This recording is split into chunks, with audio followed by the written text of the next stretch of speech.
জন খুবই খুশি ছিল, কিন্তু ঠিক যখন সে ভাবল তার জয় নিশ্চিত, তখনই সাদা বলটি কালো বলের চারপাশে ঘুরে গিয়ে গর্তের কিনারায় গিয়ে থেমে গেল। আর মাত্র একটি বল বাকি ছিল, এটাই ঢুকাতে পারলেই জন চ্যাম্পিয়ন হয়ে যেত।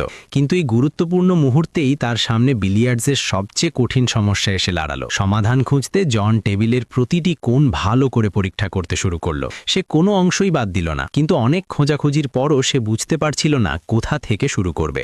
অন্যদিকে জ্যাক ইতিমধ্যেই তার গ্লাস তুলে নিয়ে আগেভাগেই উদযাপন শুরু করে দিয়েছিল।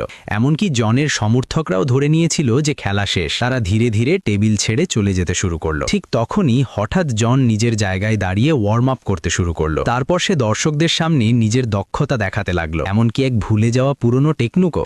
দর্শকরা বুঝে ওঠার আগেই জন কিউস্টিক হাতে তুলে নিল। তার চোখে তখন দৃঢ় সংকল্প। সে পুরো শক্তি নিয়ে টেবিলের দিকে দৌড় দিল, যেন আকাশে লাফ দিচ্ছে। তারপর সমস্ত শক্তি দিয়ে শেষ শটটি মারল।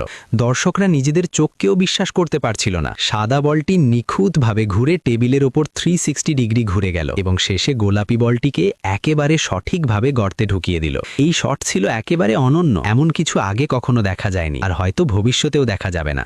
এই অসাধারণ কৌশলের মাধ্যমে জন অবশেষে চ্যাম্পিয়নশিপ জিতে নিল।